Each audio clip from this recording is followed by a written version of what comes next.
Director Patel, FBI agents pledge their loyalty to the Constitution of the United States, not you personally. What is the basis for requiring polygraph exams of your workforce and asking them if they made negative comments about you? So you have no evidence. I got a lot of evidence, and I'll give it to you when I can.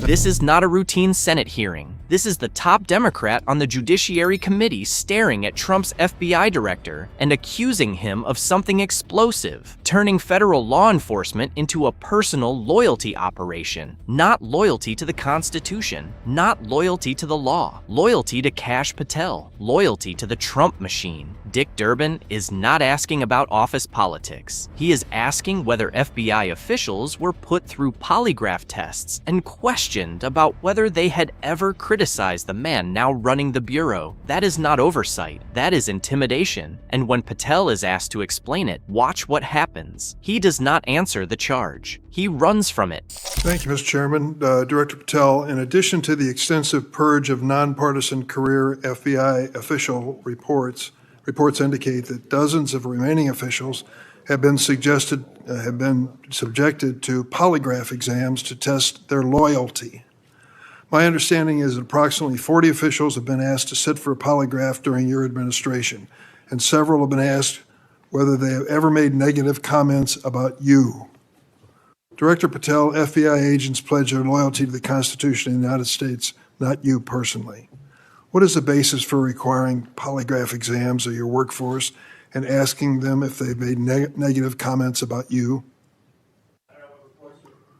I don't know what reports you're referring to, Ranking Member, and I reject any reporting that has false information in it, so I'm not going to respond to that. As far as polygraphs go, generally they are always and always have been utilized at the FBI to track down those that leak sensitive information and have unauthorized disclosures to the media, and we will continue to use them to ensure the integrity of the FBI. Did any individual on your senior executive team, the director's advisory team, or who serve in the positions on the 7th floor receive disqualifying alerts on their polygraphs? Senator, I'm not going to get into the personnel discussions that were had on a polygraph. Those are private discussions, and many of them relate to ongoing investigations. Did you or Attorney General Bondi provide any individual with a waiver so they could remain employed after they received disqualifying alerts on their polygraphs? I'll have to get back to you. You don't remember that?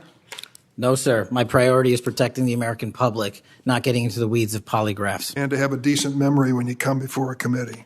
I'm happy to talk about all the good work the men and women of the FBI are doing, including provided the lowest crime rate in American history. If you want to talk about how to protect the citizens, Chicago has seen a 30% reduction in its murder rate because of the men and women of the FBI. You take credit for that? I'll happily do that. The interagency partners and the men and women of the Chicago PD have never been more include powerful. Local law enforcement, please. Have you ever seen my testimony across this country where I always lead with our interagency partnerships with state and local law enforcement? It is the pillar of what I am doing. And on the 7th floor, for the first time in FBI history, I have installed police officers and sheriffs right on my 7th floor to report to us every day what's going around the country on the street level, because that is a priority of the FBI and is the only way we are going to work.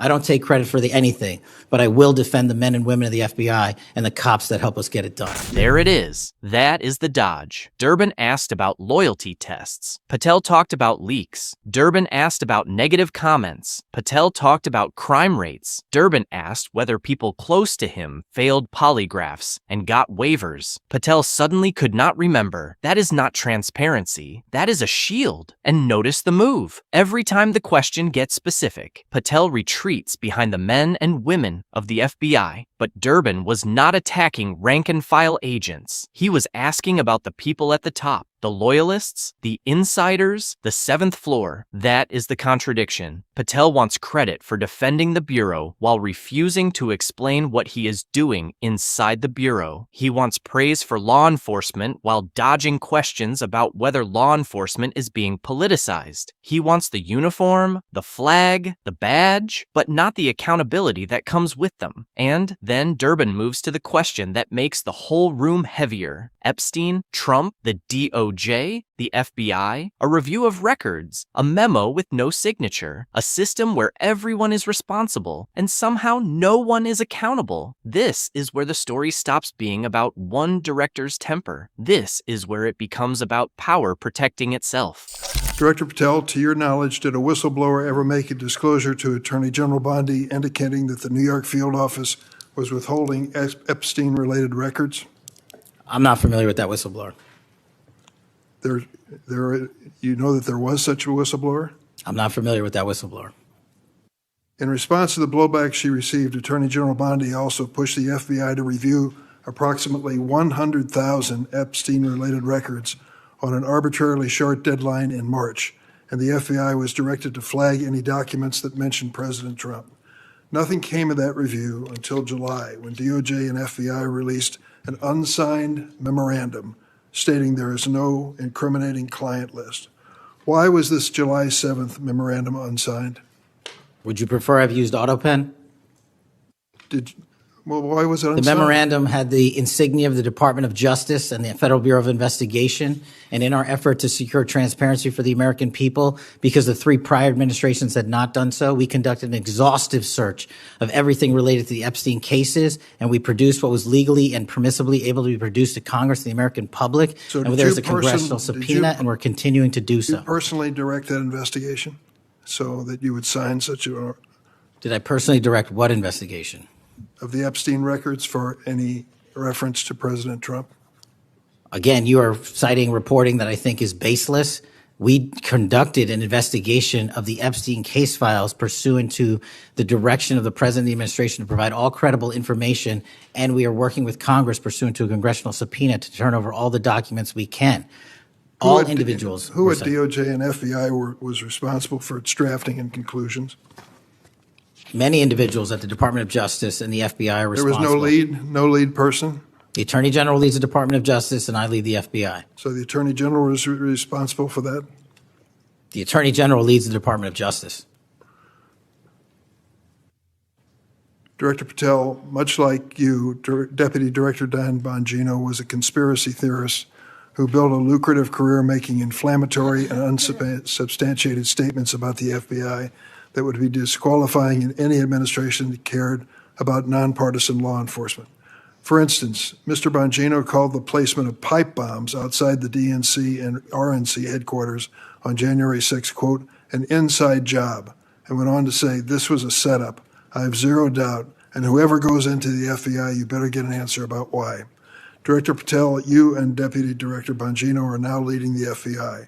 What is the evidence to suggest the pipe bombs placed outside of the DNC and RNC on January 6 were an inside job? I appreciate the opportunity to discuss Director Bongino's mind record. So many on this committee and the media jettison our 31 years of public service. Can you answer the question, sir? I'm answering the question. You're questioning the integrity of the Deputy Director of the FBI and mine. If you found any and I'm evidence. going to answer the question. The pipe bomb investigation is ongoing, and I'm not going to discuss the details of the pipe bomb investigation.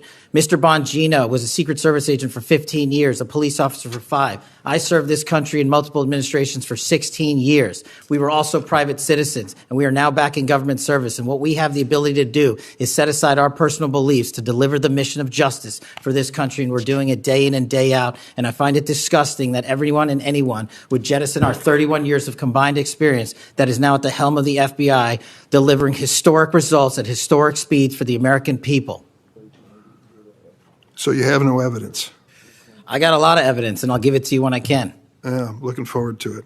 That answer is the whole scandal in one sentence. I've got a lot of evidence, and I'll give it to you when I can. Not now, not under oath, not when the American people are watching. Durbin asked for evidence. Patel gave him a promise. Durbin asked about accountability. Patel gave him branding. Durbin asked about Epstein records, Trump references, an unsigned memo, and a conspiracy theory pushed by the man now helping lead the FBI. And Patel's defense was always the same. Trust me, but do not ask too much. That is not how law enforcement is supposed to work in a democracy. The FBI is not supposed to belong to a president. It is not supposed to belong to a movement. It is not supposed to become a refuge for loyalists, influencers, conspiracy merchants, and political enforcers. But this hearing exposed the danger. When power is questioned, it hides behind ongoing investigations. When loyalty is challenged, it hides behind behind personnel decisions. When evidence is demanded, it says, later. That is not strength. That is evasion dressed up as authority. And Durbin forced the question into the open. Does this FBI serve the Constitution, or does it serve Trump? Because after this hearing, one thing is clear. The badge is being used as a shield.